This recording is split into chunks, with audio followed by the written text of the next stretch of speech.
first news story. Hey, more than 60% of U.S. game players only buy 2 games or fewer per year. Yeah. Only 4% buy more than 1 game a month. What? All right, I am in the 4%. Okay. Yeah, we're weird. I am.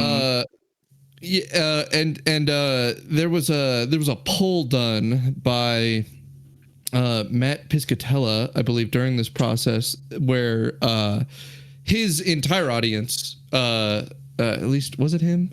He found So that much of his audience Circana. was This is Circana. It's a workplace. Right. They're like a data firm. But they were unable to get like matching data on account of the fact that anyone who is hearing about it or taking a poll on the subject is likely to be a hyper enthusiast, and so it way skews everybody's perception of how many people buy how many games, because anyone who's even talking about buying games is gonna be someone who buys a lot of games. How many games do you think you guys buy on a month during a year? Per month? Probably once a month, maybe once every 2 months. Let me look at my Steam library history here. Yeah, I mean, now I did buy 3 games this month, so maybe more often. I'm not sure, and I'm gonna buy Pokemon, so that's actually gonna be 4. Right? Yeah. I am 4 now, so I restrict my purchases as much as I can. But yeah, like thanks to Skate in particular, like I'll definitely get, you know, it's not wild for me to buy a couple games a month. Yeah, I think I might actually be a couple games a month now that I really think about it. I do just love weird slop, and it's all usually cheap, right? Yeah. Guilty as Sock comes out, like that's like however many bucks. Like, all right, sure, yeah. See, I'm the one who's spending money here because I tend to like AA titles and AAA titles. Mm-hmm. On average, though, or triple indie, if that's what you want to call Hades or Shinobi. Sure. But looking at my Steam library and thinking about what I've purchased on PlayStation and Switch this year, I probably buy about 2 games a month. You know, maybe even 2.5. It kind of goes in waves though, because like from January to May, I think I only bought 2 games, but then like last quarter I bought like 7. So you know, it kind of goes in waves. If I had to take guess, I'd say it breaks down to probably an average of 2 per month.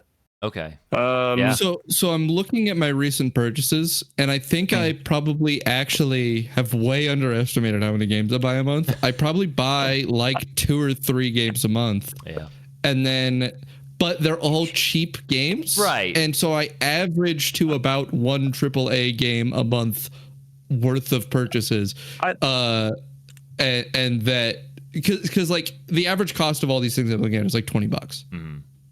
Yeah. The big exceptions here are like Borderlands 4. Yeah, Borderlands was a pricey one. That one, you know. And what else did I buy recently? I mean, I'm gonna buy Pokemon. That'll be an exception.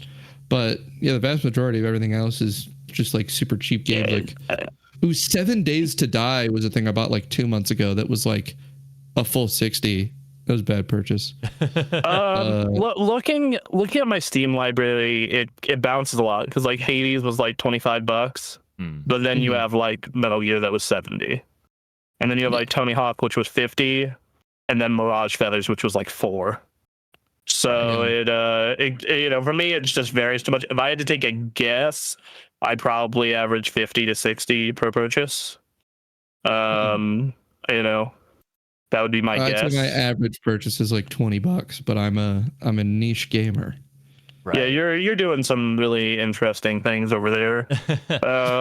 So for this survey, they say only buy 2 games. So games is like any game, discounted game, old game, just game. Yeah, they're talking anything. Yeah.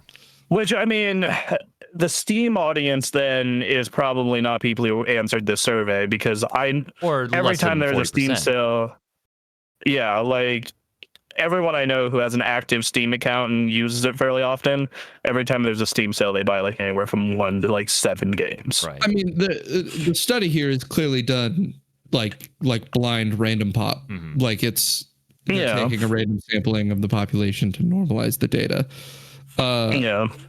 And if you take a random sampling of the population, the interesting thing is that if you take a random sampling of the population, almost everybody still buys games. Right. Yeah. Yep.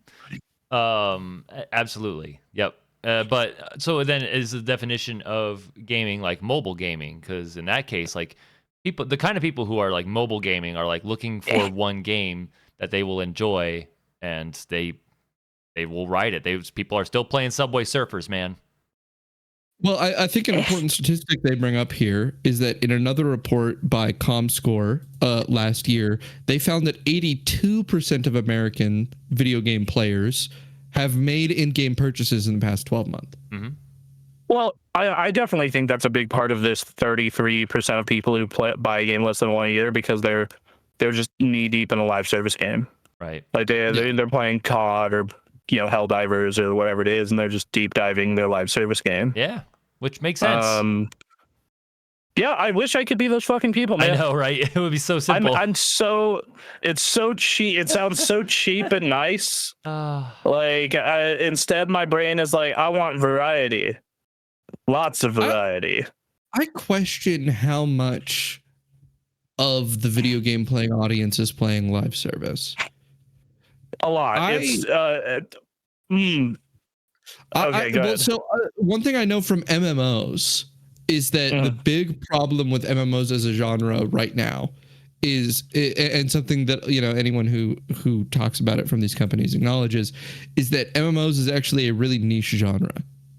Like a very small proportion of gamers play MMOs. I think live service is probably bigger. It's a lot bigger. It's way bigger to a huge degree. I'm just not sure how ubiquitous it is amongst this population. So live service. So they're like measuring here. Fortnite, Call of Duty, Apex, Helldivers, Valorant, Genshin, the gotchas. Yeah, like I feel some of these games. I feel like some of this like goes over into the mobile market though. I feel like if you talk about your gotchas are like much more a mobile market thing than they are like a proper console market thing. Oh, I was just talking live service. This is just saying. Yeah. They are live service though. I feel like it's an overlap. Right. I think much of this 82% that they're talking about isn't from live service though. I think it's probably from mobile. So I actually do think a lot of it is console because what was it? There was some insane amount. Yeah, over 40% of the time on PS3 and Xbox during January of this past year was just 10 live service games. So that's 40% of pretty crazy number. That for 10 games, and what's even crazier. Is over 70% of active players on PlayStation and Xbox play at least one of the top 10 live service games. Yep. So what are the top 10? Are we on it? What are the top 10? Let me find it. Let me find it. Hold on. Give me a minute. I'll give you a minute. We'll do this and then we'll move on to the next news story here because we had our fun conversation, which is eating up some time. That's fine. Okay, so Call of Duty, I'm not Fortnite, Roblox. All right. Oh, the GTA sports games are on the list. Yes. GTA Online, NBA 2K, Marvel Rivals, Minecraft, Madden, Apex, Rocket League. Rocket League's still up there. Good for them. And wow. Destiny 2 used to be there, but that's obviously changed. It has changed. But I'm surprised I just shouldn't even connect Minecraft as a live service game because it isn't for me. I understand that. It's like it doesn't feel the same. Not only does it not feel the same, it actually, practically speaking, is not a live service game for me. I play Minecraft Java Edition. Java Edition is not live service. Well, so yeah, you're playing the Java edition, but like Bedrock Edition is live service though. So, and here's the thing that, it's like Street Fighter is technically a live service game, but the way I interact with it is not even close to that. Yeah, and it seems like the way they monetize it isn't even close. I've heard they have not very many like paid cosmetics you can go after. Yeah, it's characters, costumes. What they really monetize is customizing your avatar for the avatar battles. Yep. That's like the really big fucking money pit. But yeah, it feels like it's not what people would want to spend their money on though. And I feel like they want character skins. We'd think. I mean, they did just put out Zangief Costume 4 that was like, which was, robot Zangief, and that's doing well. All right. Yeah. So yeah. I don't know. It's interesting. I think it comes down to how you define the gaming audience, and I think that drastically changes things, and we're not big mobile gamers, so I don't know.